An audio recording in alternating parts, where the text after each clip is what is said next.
Bueno, voy a intentar explicar la teoría kantiana. Hay un vídeo por si lo queréis ver, un vídeo en la otra parte eh, de YouTube, ¿vale? En la otra cuenta. Podéis ver el que queráis, me da igual, ¿vale? Lo que quiero es que entendáis perfectamente lo que es la teoría kantiana, ¿vale? Bueno, vamos a empezar por decir que Kant pues, tiene una formación racionalista y desde ese punto de vista pues acepta muchos de los presupuestos racionalistas, pero también lee bastante a los empiristas y entre ellos a Hume. Y claro, pues eso va a hacer que Kant intenta unar ambas posturas, tanto el racionalismo como el empirismo. Y lo vamos a ver muy bien en su teoría, es decir, va a intentar que el conocimiento comience por la experiencia, pero también va a intentar salvaguardar algo que sea válido de manera universal, ¿no? Que el conocimiento pueda ser universal. Intenta casar ambas ideas, que es bastante complicado, ¿no? Es decir, él quiere un conocimiento que esté ligado a la experiencia, pero por otro lado, esto es empirista evidentemente, pero por otro lado también desea que el conocimiento sea universal, no se quede en un conocimiento concreto, ¿no? Para algunos individuos. Entonces, digamos que esto es un poco la guía de lo que va a ser la teoría kantiana. Kant escribe un libro para intentar llevar esto a cabo, que se llama La crítica a la razón pura. Vamos a ponerlo aquí.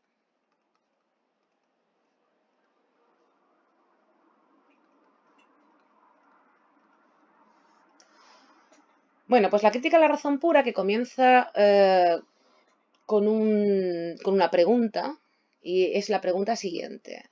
¿Cómo son posibles los juicios sintéticos a priori? Esta pregunta, que parece no tener mucho sentido para quien no domina un poco las ideas filosóficas, va a ser el desarrollo completo de este concepto de razón pura que nos va a proponer Kant. Y tenemos que plantearnos lo siguiente.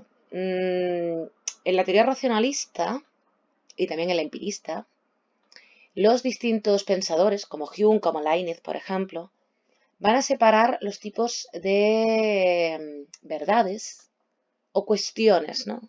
De razón o cuestiones o razones de hecho, ¿no? Las de razón serían las matemáticas para esta gente, ¿vale? Sean las ciencias formales, digamos, son aquellas que no aportan nada nuevo y que no nos dan ningún tipo de información.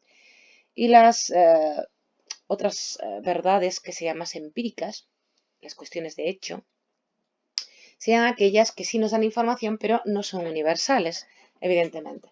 Bien, Kant va a coger esta dualidad, esta clasificación lógica de los enunciados, porque los juicios son oraciones, ¿verdad? Oraciones enunciativas.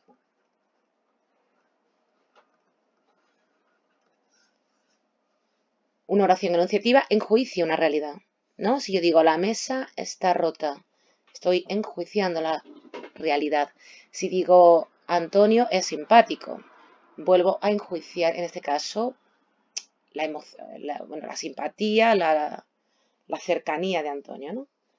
Así que los juicios son oraciones. Es decir, está planteando cómo es posible una oración, y ahora aquí viene la gracia, ¿no? Sintética a priori.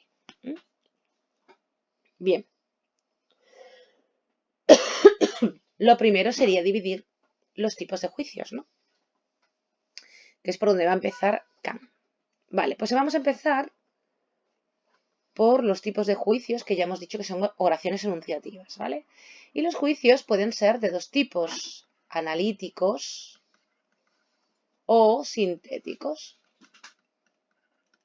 Los juicios analíticos son aquellos en los que no se nos da información, ¿vale?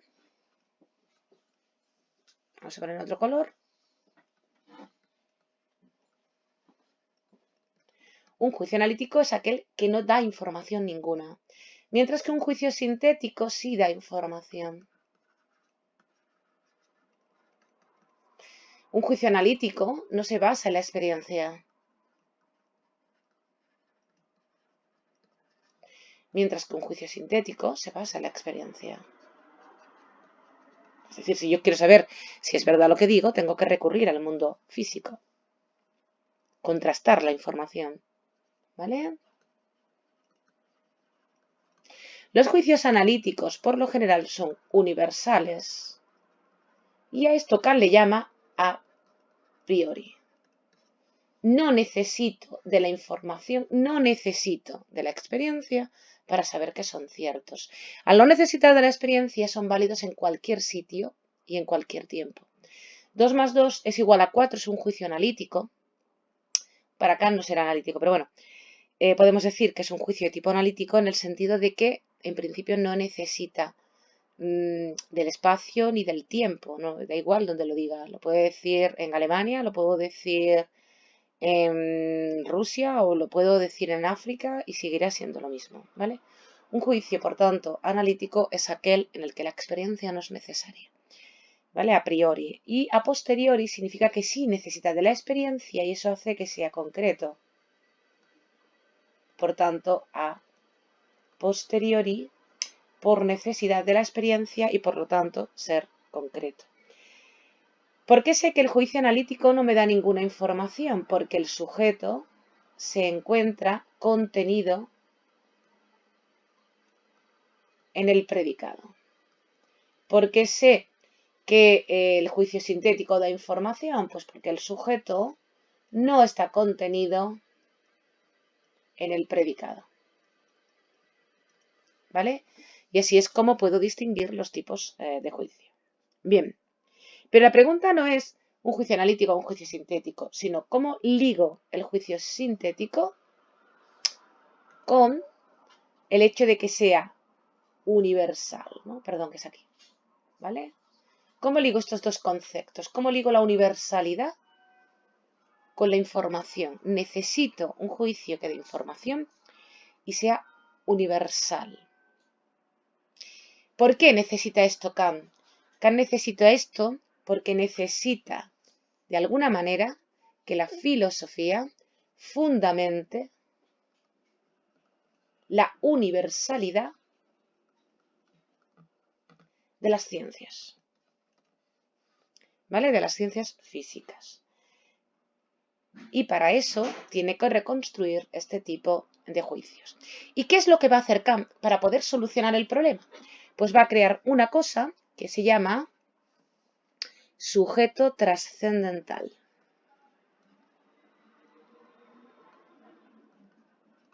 ¿Qué es un sujeto trascendental?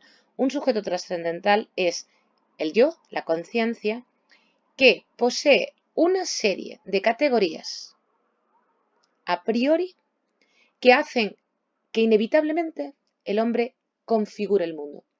Es decir, es imposible que yo sea capaz de ver el mundo tal cual es. El sujeto trascendental no puede acceder al mundo real, al mundo tal cual. O dicho por Kant, no puede acceder, vamos a poner esto en otro color, a ver qué color ponemos, en verde, venga, este me gusta, este. No puede acceder a la cosa en sí. La cosa en sí es la realidad tal cual. ¿De acuerdo? Y es imposible que el ser humano sea capaz de acceder a esa realidad sin que intervengan las categorías o las intuiciones.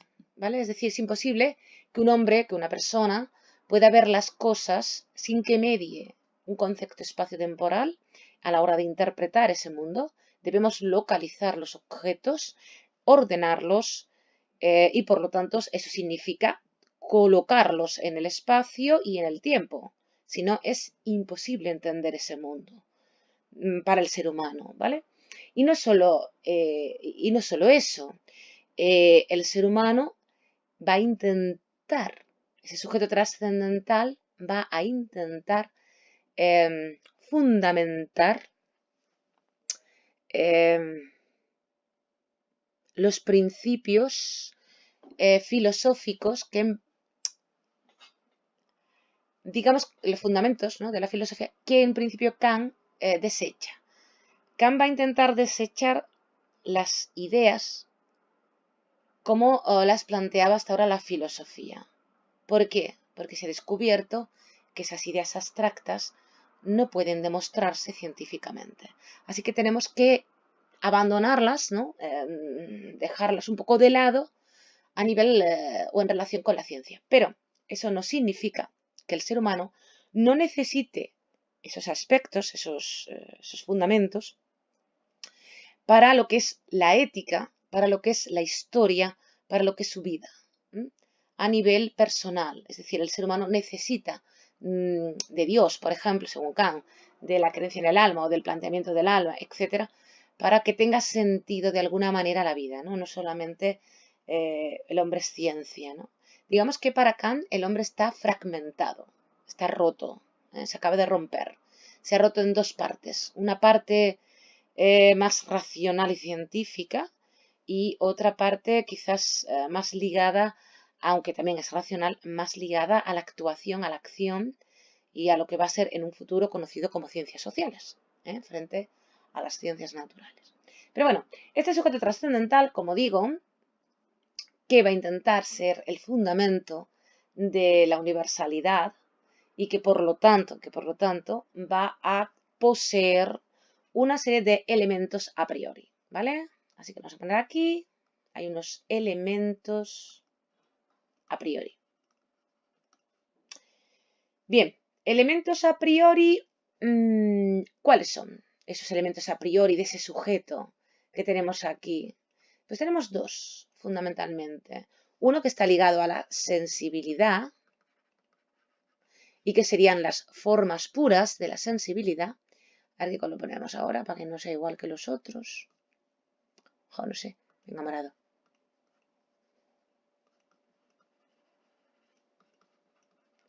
Estas formas puras son a priori, se encuentran en todos los sujetos, es algo así como que venimos de fábrica, ¿vale? Todos poseemos esas formas puras que serían el espacio, evidentemente, y el tiempo. Y por otro lado, nos encontramos con el otro aspecto, en este caso, serían los elementos a priori del entendimiento. Y los elementos a priori del entendimiento son las categorías.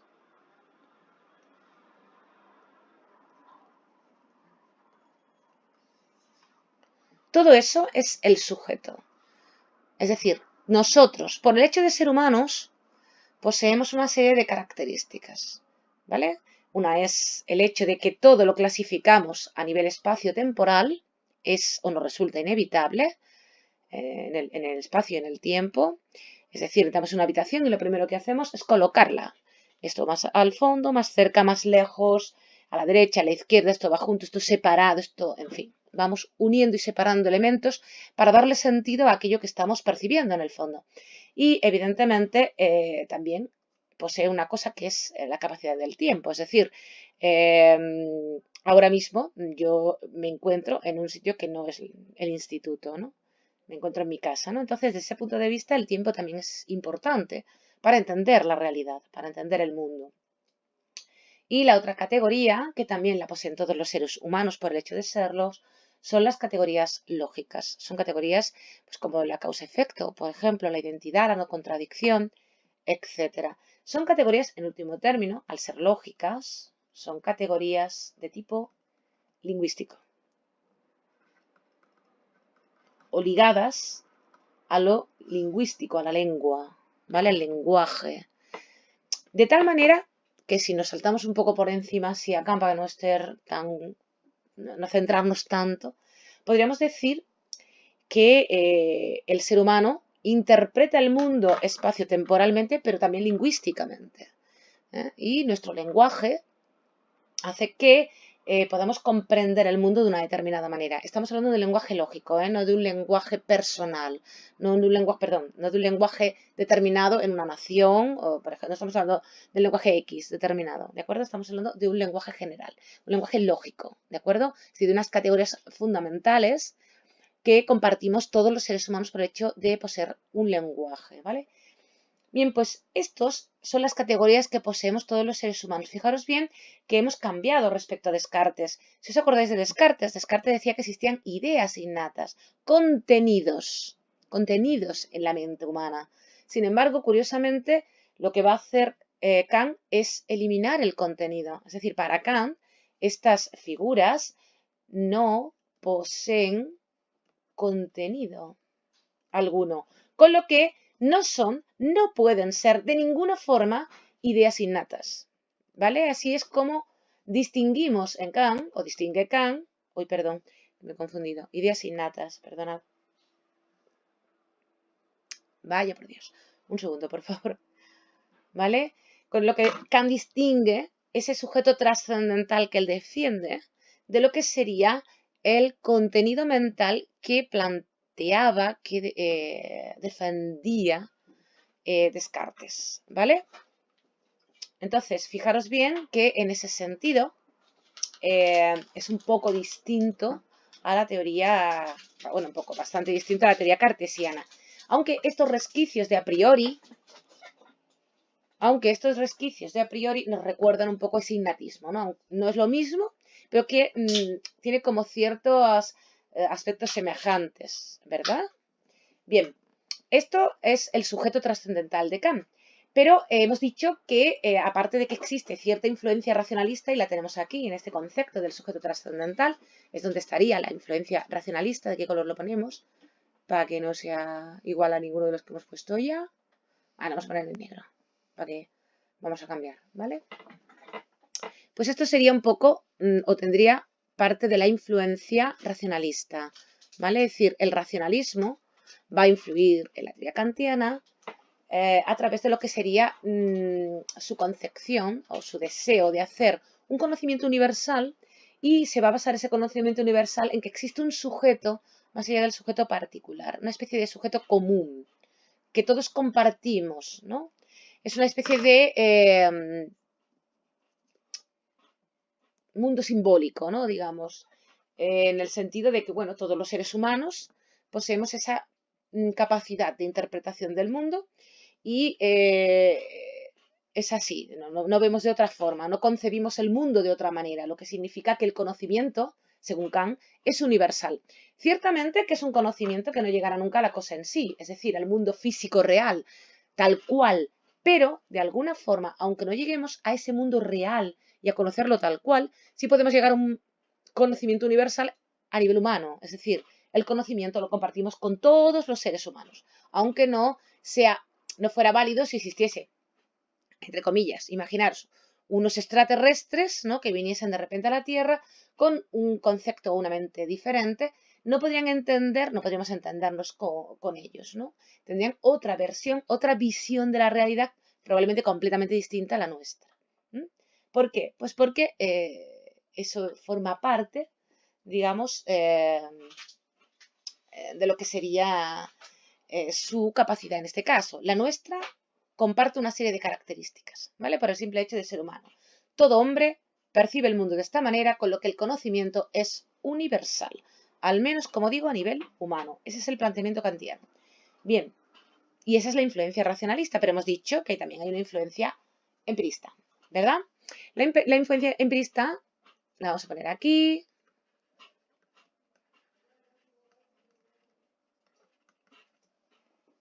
La influencia empirista, ¿vale?, la encontramos en lo que va a ser la experiencia.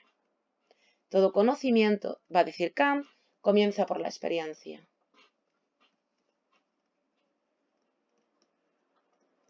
¿Vale? Es decir, sin la percepción, sin lo que serían las sensaciones, perdón, más que la percepción, sin la sensación no existe la posibilidad de conocer. Esta experiencia que llega a nosotros tiene que ser colada de alguna manera. No sé si era Ortega el que defendía esa idea del colador. No estoy segura, un cedazo o colador, ¿verdad? Debe ser colada para poder traspasar lo que hemos dicho que serían estas formas puras y estas categorías, que están vacías, ¿vale? Pero son categorías que de alguna manera me van a obligar a ordenar el mundo siguiéndolo, ¿vale? Siguiendo este aspecto, este planteamiento. Por tanto, todo conocimiento, toda experiencia, toda sensación se va a ordenar primero respecto al espacio y el tiempo y después respecto a lo que serían las categorías, que son categorías lógicas, como ya dije antes, entre ellas, por ejemplo, la relación causa-efecto. Muy bien, pero hemos dicho, además de todo esto, ¿verdad? Hemos dicho que Kant se inventa todo esto, ¿verdad? Solo para intentar, de alguna manera, justificar, razonar, lo tenía por aquí, a ver si lo encuentro, intenta justificar o razonar lo que sean las ciencias. Bueno, no sé si lo había puesto en algún lado. Bueno, no me acuerdo si lo he puesto. Ah, sí, aquí. ¿Lo veis, verdad? Vamos a intentar subrayarlo. Ay, por Dios. No pasa nada. Vale, es fatal. Un segundo. Mira, vamos a pintarlo porque va a ser más rápido. Lo tenéis aquí, ¿verdad? ¿Lo veis? ¿Vale? La filosofía debe fundamentar, básicamente, de alguna manera la universalidad científica, debe crear un concepto metodológico para las ciencias, ¿no? Para la nueva ciencia, en este caso la física. Y lo crea basándose en esas categorías que acabamos de ver, ¿vale? De tal manera que el espacio, uy, por Dios, perdón, de tal manera que el espacio y el tiempo estarían ligados a las matemáticas, según Kant, ¿vale? El espacio es geométrico, concebimos el mundo geométricamente, esta idea todavía se mantiene hoy, ¿no? Para reconocer los objetos, de alguna manera nuestra mente funciona utilizando prismas, líneas, ángulos y reconstruyendo, ¿vale? Esto se defiende psicológicamente, es decir, que no es un desvarío kantiano, ¿vale? Y luego tendríamos también, por otro lado, lo que sería el tiempo, que para Kant estaría ligado a la aritmética, por lo de que está seguido, ¿no? 1, 2, 3, 4, en fin. ¿De acuerdo? Entonces, digamos que Kant intenta justificar las matemáticas en el sujeto trascendental, uniendo, ¿no? Nuestra manera de ver el mundo, nuestra manera de ordenar el mundo a las matemáticas. Recordemos a Galileo, ¿verdad? No sé si os acordáis de Galileo, que decía que el mundo está escrito en caracteres matemáticos, ¿vale? Pues digamos que esta frase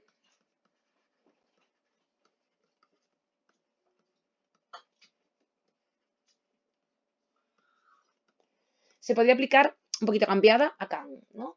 El mundo escrito en caracteres matemáticos no lo sé porque la cosa en sí la desconozco, pero que yo necesito las matemáticas para poder comprender el mundo, eso es así, ¿no? Y puesto que mi mente, mis formas a priori de la sensibilidad, ¿no? Lo que es mi sujeto, ¿no? Lo que es el sujeto más allá del individuo concreto y que comparto con los demás, es un sujeto que entiende el mundo, o sea, la forma de comprender el universo a nivel humano es una forma matemática. Sin las matemáticas, el universo no se entiende, no se comprende, no se puede instrumentalizar, ni medir, ni nada, ¿vale? Entonces, digamos que las matemáticas estarían ligadas, ¿no?, a lo que es el concepto de conocimiento humano y, por lo tanto, es así como justifica su universalidad, ¿no?, en el propio hecho de que el ser humano necesita las matemáticas para poder ordenar y entender la experiencia y el mundo, aunque no sea muy consciente de ello. Y luego tendríamos, por otro lado, lo que es la física, que es la ciencia por excelencia de esta época, y que se va a justificar en lo que serían los a priori del entendimiento, es decir, en las categorías. ¿Vale? Las categorías, como por ejemplo relación de causa-efecto, etcétera, ¿vale? De identidad, de no contradicción, etcétera. Son aspectos fundamentales científicos que debemos comprender, ¿no?, de la universalidad, de aquello que es común que tienen aspectos comunes, que comparten características, ¿no? El concepto de sustancia, va a decir Kant. En fin, que hay una serie de conceptos necesarios para poder entender la ciencia y, por tanto, la física, y ese concepto Y ese concepto kantiano, ¿vale? Va a hacer que digamos que ese mundo ante el que nos encontramos es un mundo físico en el sentido científico. Es decir, entendemos el mundo a través de leyes que están relacionando dos hechos entre sí, que serían una causa y un efecto. Bueno, pues más o menos hasta aquí sería la base o lo más importante a nivel de lo que serían los juicios sintéticos a priori y la fundamentación, en principio, de las ciencias. Seguiremos después con otra parte de Kant.